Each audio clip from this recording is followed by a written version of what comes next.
سڵاوتان لێبی ئەو کاتتان باش سەفەرمان هەیە لە بۆ شام شەکر وڵات شیرینتر. ڕێگەی دوو کاتژمێر و دەدەقەمان بڕی لە شاری سانتیاگۆ بۆ شاری لۆس ئەنجلس تاوەکو گەشت بکەین بەرەو کوردستان، بە تایبەت بۆ پیرە شاری هەولێر. بڕۆمەوە باوەشێک لەگەڵ منارە بکەم و ئەو لایک و بەخەرەکانی پیرە قەراری هەولێرێ ماسکەم. ئۆتۆمبیلمان بەکرێ گرتبوو بە $90 بۆ یەک ڕۆژ، بەڵام لە شوێنێک هەڵی دەگرین و لە شوێنێکی تێدایدەمێنەوە لەبەر ئەوەی قۆزە کرانە. بەڵێ دوای دانەوە دەستیم کردی ئۆتۆمبیلەکە پاسات و سوار بووین بەرەو فڕۆکەخانەی نێودەوڵەتی لۆس ئەنجلس بۆ تێرمینەڵی 2. کاتێک گەیشتینە فڕۆکەخانە هێشتا کاونتەری کۆمپانیای فڕۆکەوانێکە نەکرابووە، بۆیە هەندێک پیاسەم کردی. دواتر چوومە سڕێت، ڕاوەستام خۆم یەکەم کەس بم، هەر کاتێک کراوە یەکەم کەس بچمە پێش. بۆ ئەو کاتێک کە بیتاقەکەم بڕی بە ئۆنلاین لە ترکیش ئێرلاین، گوتم چەند نەفەر تێدای، گوتی زۆر کەمە، یانە بە ئیستراحەتی خۆڵی پاڵ دەکەوی. بەڵام ئێستا چون گوتی فول بووە، ئەنجێ نەمایە. باخێری بنووسی کچەکی حەجەبە بوو، گوتم لاقم ژان دەکە، وەڵا لای جێشی نوعانە باشتری دایکە من لە بۆ مۆزۆی پارەی گەبێت و لە $10,000 زیاترت پێبی، کەمترت پێبی قسە ناکەم، زیاترت پێبی لەبەر دەرکەی چێکینگ لێرە کاونتەرەوە پێشەوەی سواری تارەکەی بی 1-2 شوڕتە دێن چەندت پێەیە، یعنی دەبێت حسابی ئەو سەنتەی پێ لە جیرفانیش تێگەنا پرسیارە نادوزدێت. دوایەوە جانتاکانم تەسلیم کرد، هێشتا 2 کاتژمێر و نیم ماوە سواری فڕۆکە بووین.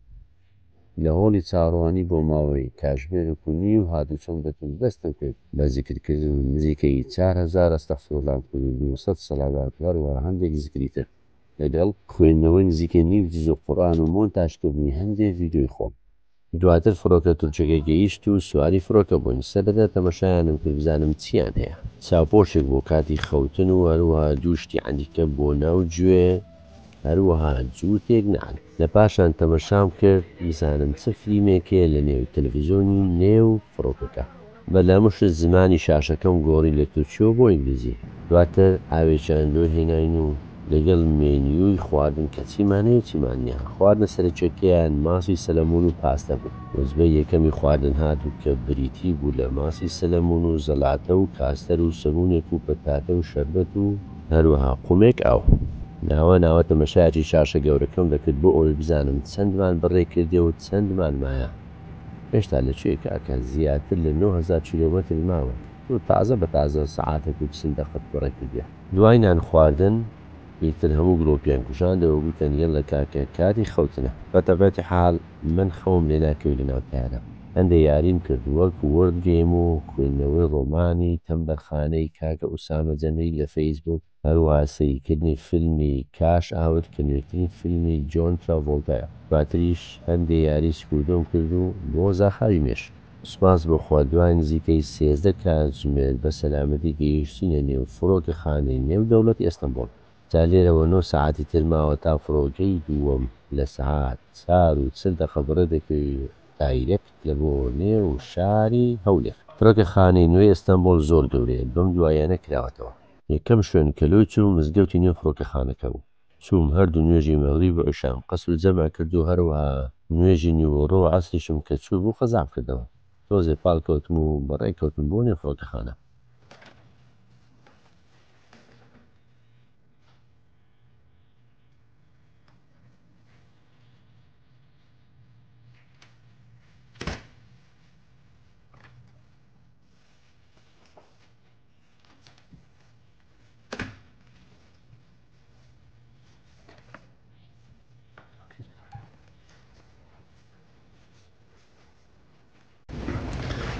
هەموو ژووری باڵێ نوێشکردن بوو بە جەناحەبەکان زۆر گەورەیە. تر جوولەکەی لێ بوو، جوو مەسیحی و بوذی و ئەنواع علامەتی دیانەتەکانی تر. تەوان مزگەوتیش لێ بوو، جەناحەکەی گەورەتر بوو، هەموو ژنان هەموو پیاوان جودا بوو. قەتاری ئیستەمبۆڵە نوێیەکێ تازە کرایتەوە، زۆر گەورە و خۆشە، زۆر گەورەیە. لێرە وایفای بەلاشە چی پاسپۆرتەکە لێرە سکان دەکەی پاسپۆرتەکە دەداتێ و تر بەوی داخل دەبی خەریکە 7 ساعاتە لەناو مەتاڕی تورکیا ترانزیتمان هەیە هێشتا 2 ساعاتی تریشمایە بۆ کوێ و سەفەرە 3 ڕۆژی بەخیانی لە ئەمریکا لە بۆ لێرە ساعات 7:30 تقریبا لە ئێوارێ لە لۆس ئەنجلس بەڕێکەوتین 24 مانگ ئەم کاتی لە کوردستان لە هەولێرێ 15 مانگە وەستا حالیان 15 مانگە لێرە لە تورکیا ئێستاوە بووە 16 مانگ تەوان ساعت 2:30 بینێکەش ساعت 7:20 دەقەیەکەمە هەولێر یعنی 3 ڕۆژ سەفەری 3 ڕۆژی ناوە داهاتم دەچوو تەمەشای شاشەی نێو فڕۆکەخانەم دەکرد و بۆ ئەوی بزانم لە کامە دەروازە گەیت پێیدا تێپەردەبین بۆ هەولێر لە کۆتاییدا ناوی هەولێر هاتە سەر شاشە لە دەروازەی B5A دەڕۆین ستا دەڕۆین لە بۆ گەیتی B5A